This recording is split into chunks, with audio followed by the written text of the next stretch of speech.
Thank you.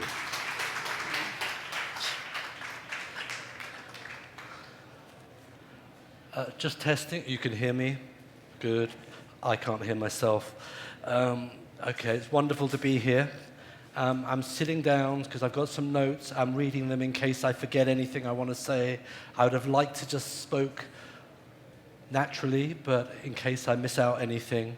I just want to give you a little bit of an introduction to the program Best Dressed Chicken in Manila. It's done with love and humor. It was a compilation of works from my platform Daata. And when I thought about what I was going to bring together, I think about a piece of music that was from my teenhood called The Best Dressed Chicken in Town by a reggae DJ called Dr. Alimentado. Got nothing to do with this project whatsoever, but it's the way I sometimes curate. I take a piece of music and I start thinking how I'm going to place artworks together, and then I use that music as the trailer form, as you can see behind me. But you can see all the works if you go into the space around the corner.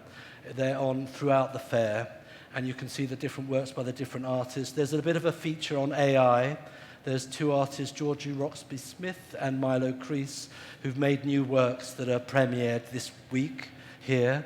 But one's artist in Australia, Georgia, and the other one is in England, Milo, as well as some works by Jane Bustin over here, who's also my wife, but she's on the Daata platform, and she is wonderful, and you can see her works too in the program. So it's always been I'll read from my notes, but it's really, for the case for my talk, there are two types of human. Those that empower and those that are empire builders. I probably won't say that much about those, but I'm here to really talk about how do you empower artists. There are points where the two converge in some humans and can do harmoniously, but within reason they remain separated by a big margin. Collectors, art fairs, galleries, auction houses, marketplaces, artists, mediums, curators, writers, audiences, and most of all, the artists require some kind of empowerment for their individual roles in the art world ecosystem. I hope my talk will look at how to empower the artist for the best advantage of all. The artist in the contemporary art world needs empowering, as it is an unusual role and livelihood. And when art businesses and art world projects are built upon the notion of being about art, then clearly it is the artist that needs utmost empowering attention.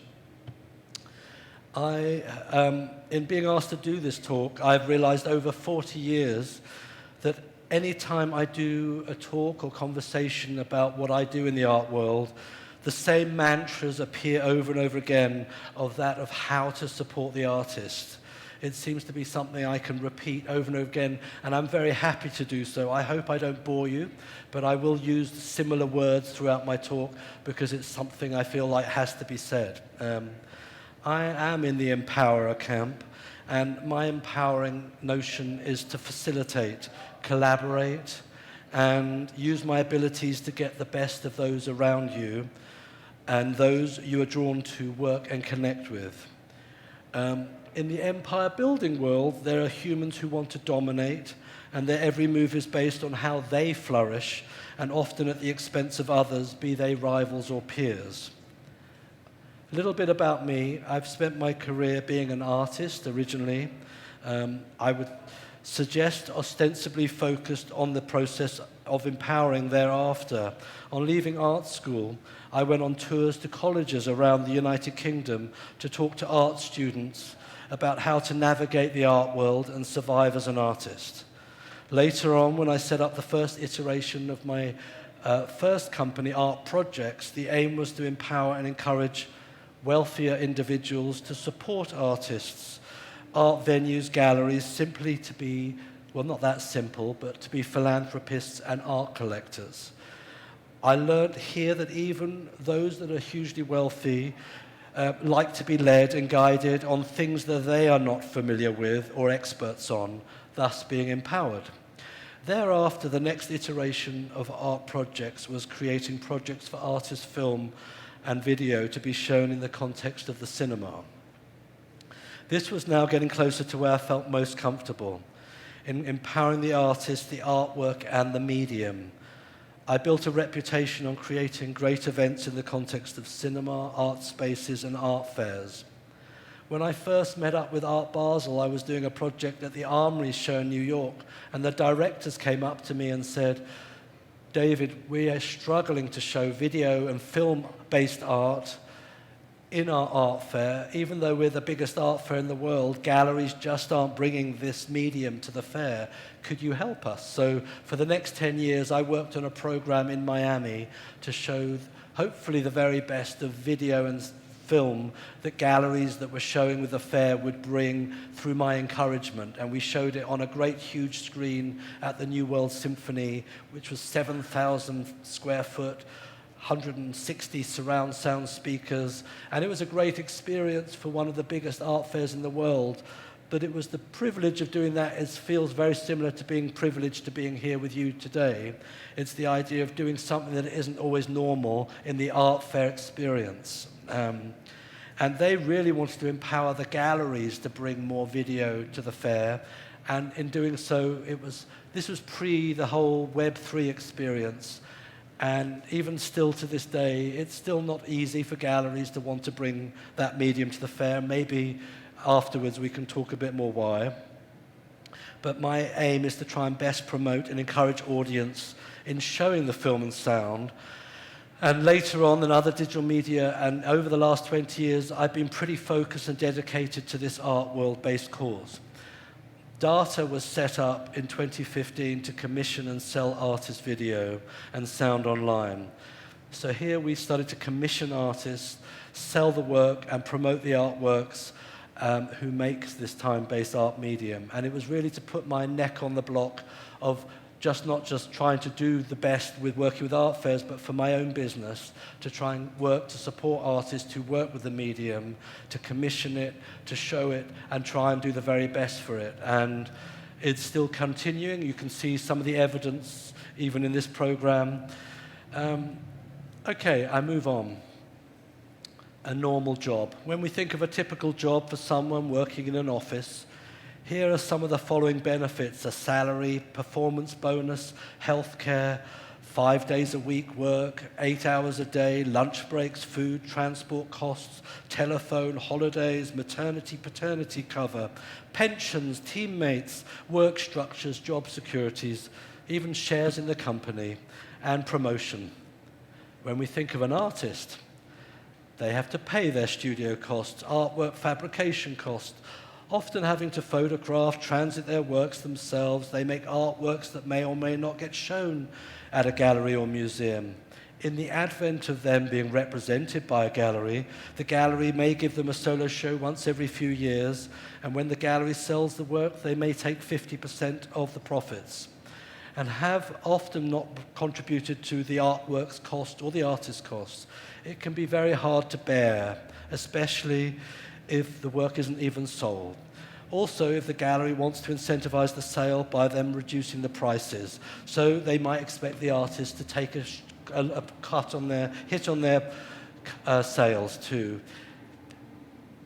The artist does not get a salary, a pension, holiday breaks. There is no rest space time, no sustenance or transport costs. In fact, no other elements are covered either. It is usually a lonely solo activity. The artist is a self-employed professional that no one else thinks about how they get rewarded or sustains their life and practice. The risk is generally always the artist, but we always want artists to liven up our lives, our homes, our cities, buildings, support our art businesses, create cultural capital, enable us to sound erudite and cultured. The treatment of the artist in this context is often based on the model of seeing the best paid and most successful artists, such as Damien Hirst, Jeff Koons, Marina Abramovich, etc. Thus, everything in this context about how we get paid and rewarded is based on the wrong model.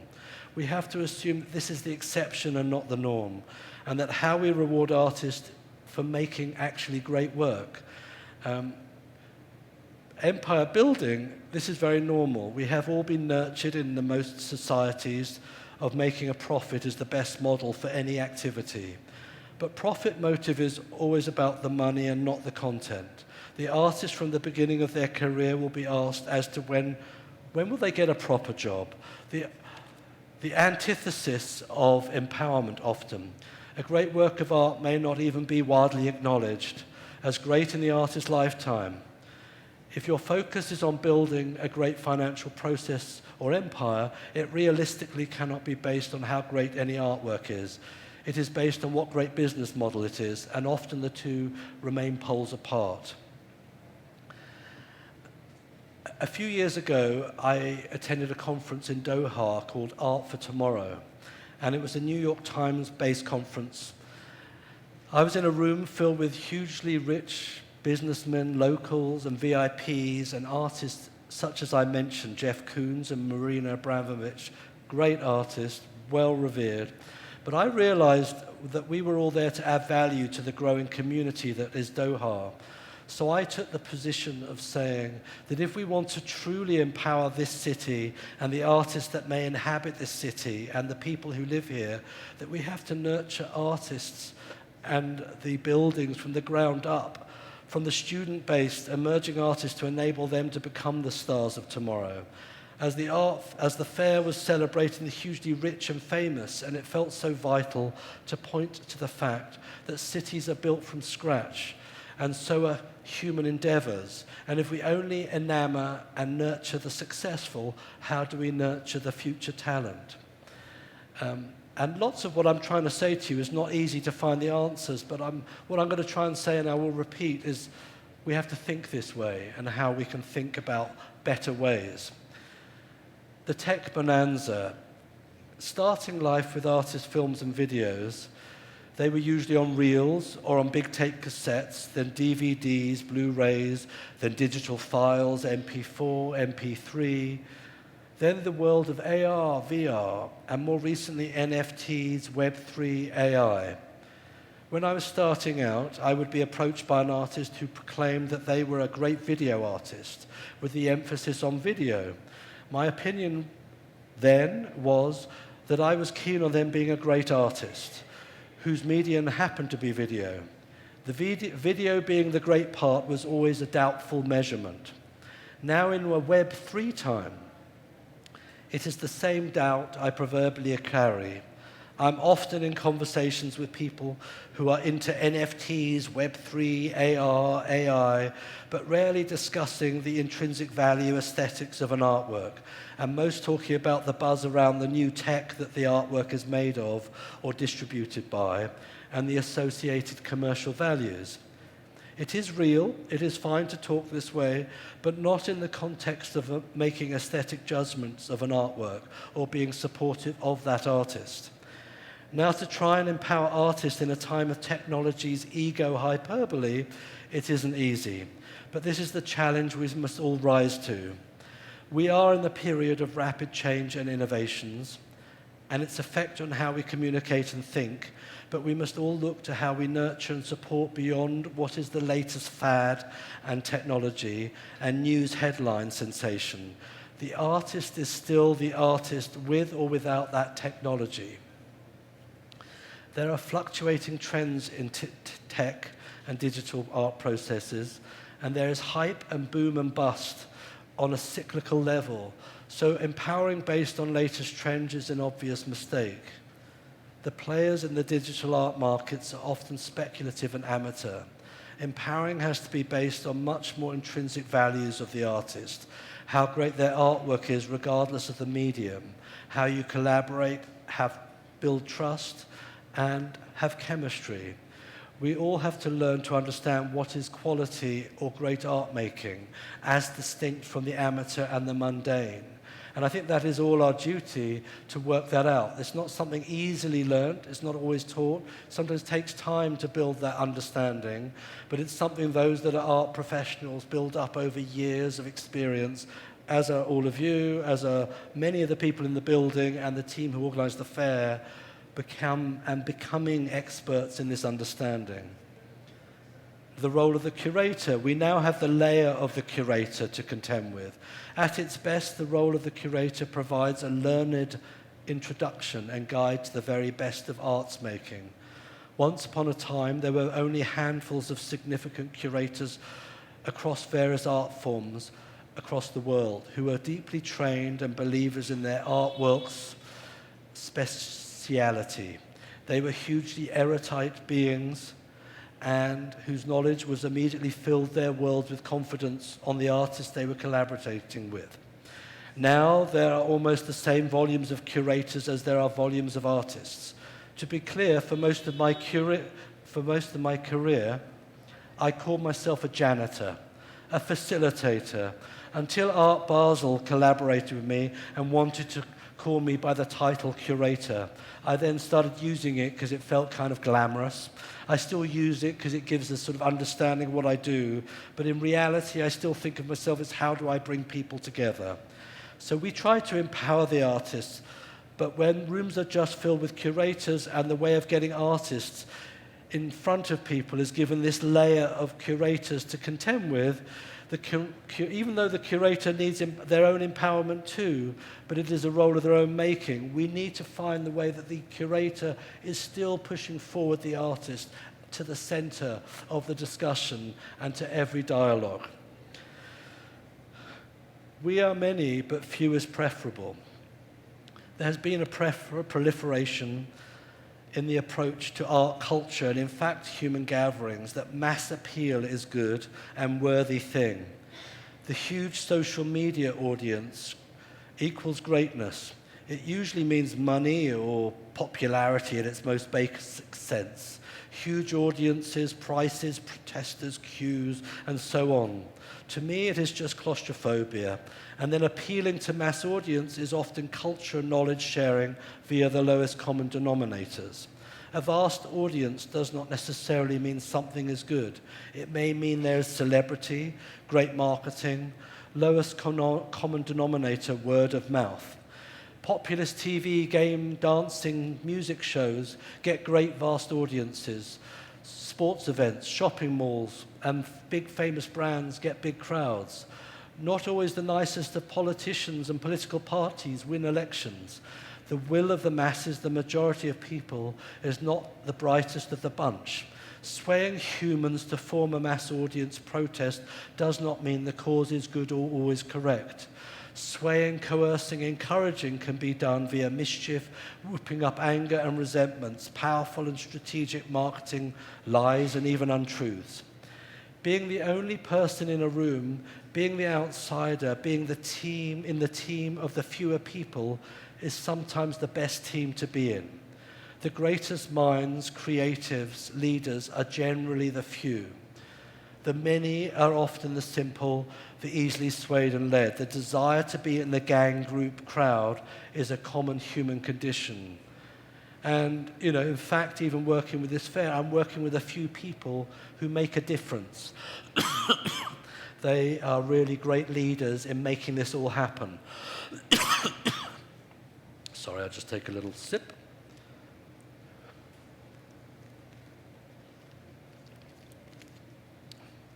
Some outcomes, scenarios, solutions. We have to readdress the imbalance of empowerment.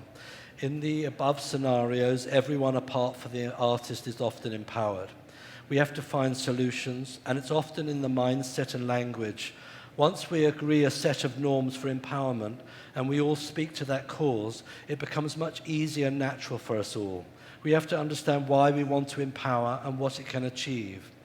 The collector, the sponsor, the philanthropist can host the artist, can show the artist with their artwork. The artist can be at the center of their hosting, the dinners, the soirees. Likewise with the gallery, they can make the collectors and philanthropists understand that the hierarchy is that the artist is at the center of everything, and that you educate the audience collectors to appreciate the artist from that perspective.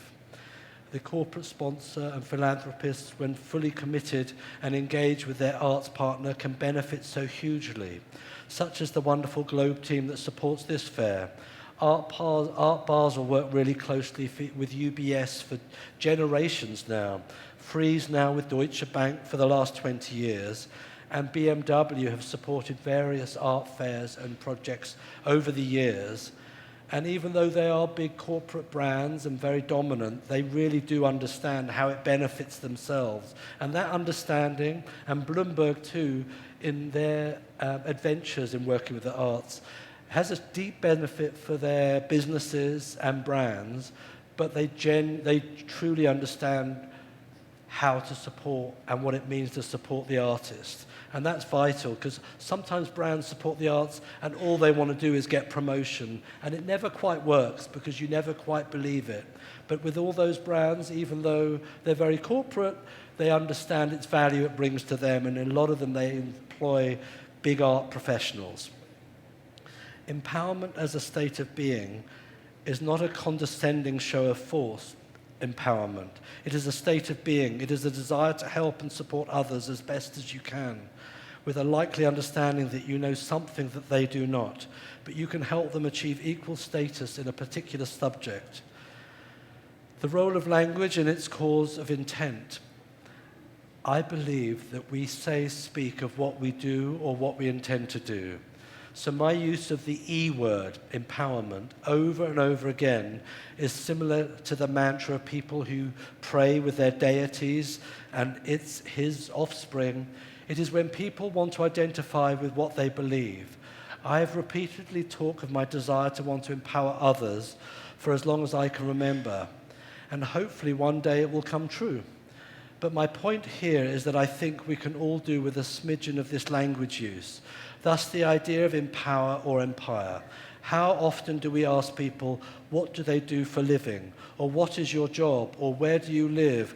We are keen to be around people who are successful, famous, celebrated, rich, and really, we are the venerators of empire builders.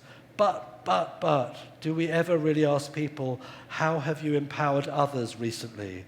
How do we help other people to become creative, strong, resilient, happy, safe? We all talk about the great success of super art brands, but rarely about the artist who got those brands to such dizzy heights. This notion of using language to become what we say is healthy and right.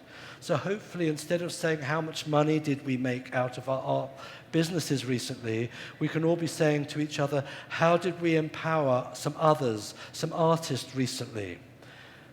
We are all collaborators, so we need to realize this and always look for how to benefit each other and bring the best out of each other. We should look to placing value in what we need to prioritize in order to empower collaborations and move away from established hierarchical structures.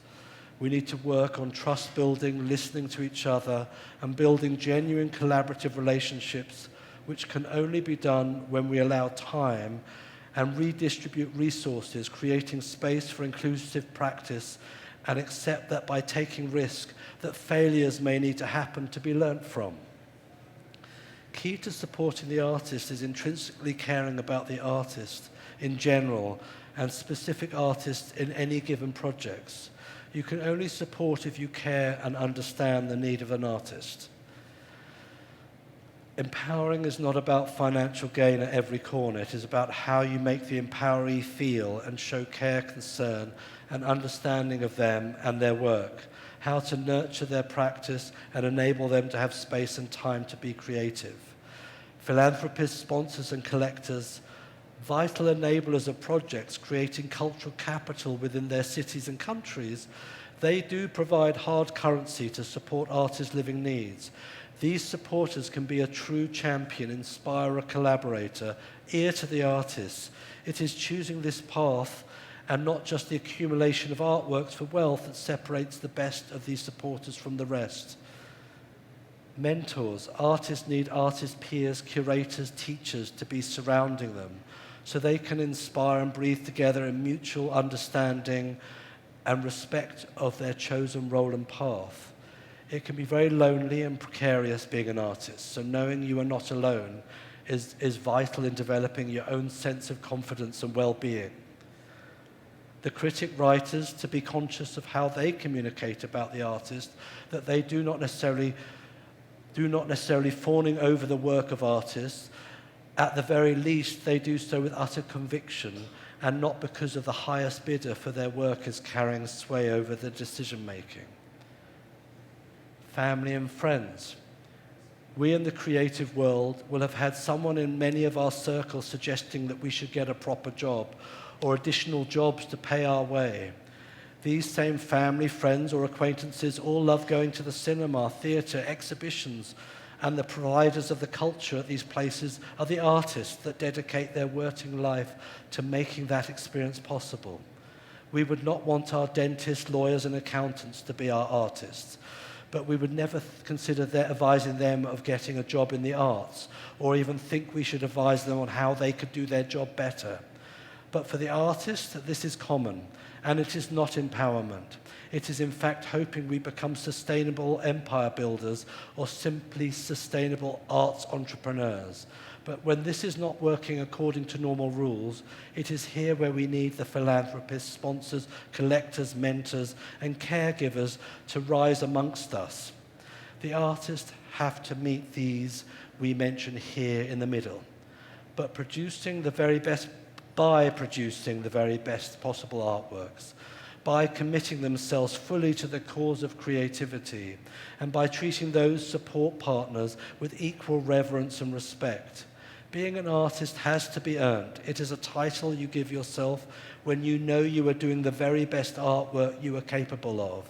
And when thinking of others you admire, your work stands tall and proud next to theirs. If we all insist on being paid before the creative act, it all falls apart. When you add business rules and ethics to the art world, it will fall apart. As it is always the artist that is expected to take the risk, all the surrounding services to the artist expects to be paid before their job is done. The artist is only usually rewarded once their work is sold, and often this doesn't happen. So the community surrounding the artist has to appreciate this and want to seek to benefit them in every kind of way. Empires are often built on exploitation, whereas empowerment is based on respect. You might be relieved I'm coming near to the end. I conclude. It's a long conclusion, but doing it with love. The best artists, galleries, curators, art writers, art fairs do their work with an abundance of love, passion, and dedication. And it is this that separates the great from the good. When you feel this commitment in everything that they do, to us that know, it is obvious to tell when this is the case. I realize why I'm here. It is because of the special relationship and trust I have with the team from Art Fair Philippines. Over the past few years, we have collaborated on now several projects at the fair. But my lure is the great chemistry we have together, the trust and understanding that we all have the endeavor to do the very best thing for the fair's audience, the community here, the artists that we are showing, and the outcomes that we are all still collaborating, and that the potential for great things to happen together has yet to subside. All the artists I have included in the programming over the years here have been thrilled to know that they're connecting to a project in a place they do not know, but deeply respect. Since starting to collaborate, I've always had to rely on a sense of my imaginary Manila, And now I am here, and it is far greater than I could have imagined. But it is structured on such a great energy from all the organizers and their true sense of caring and support for what we are all here for. It is this that I believe is a true sense of the notion of empowerment, as they make us all want to become more interested, supporters, and excited by the artists at the center of it all. Thank you to Tricky, Dindin, Lisa, the founding organizers of the Art Fair Philippines, who are the greatest ambassadors to this place, who tirelessly make this all possible and bring out the very best in us all. And not to forget their whole wonderful team, especially the effervescent Ari and wonderful Sophia organizing this talk and others, as well as Japhet for organizing and designing the space that I'm working in, and for the AR work in his space, enabling it all to work so well as so many others in this building. On arriving here, we've had the wonderful hospitality of Alistair and Rhiannon at the British Embassy. And in talking about this subject, I feel Manila is in safe hands with their care and desire to help support empowerment of the arts, and in particular via their communications with the British Council. And I hope we can shape future cross-fertilization programs to nurture emerging artists from and between our two countries and beyond, which this is a great start. I'm empowered by the lovely people I have connected with over the years here, and I want to work with them regardless of the art fair, and finances, as working with them is always pleasurable. Thank you also to the teams at Tatler, Esquire, and Vogue for their inquisitive and interesting interviews. And again, thank you to the British Council for their empowerment to make this talk happen, as well as to the Art Fair's wonderful host, the Globe. Thank you, all of you, for being here, because you make this all possible. The audience is everything. Without you, this doesn't work. And to artists and students, some of you may be, and your future is what we're here to support. So I thank you for allowing me to be here with you. So thank you.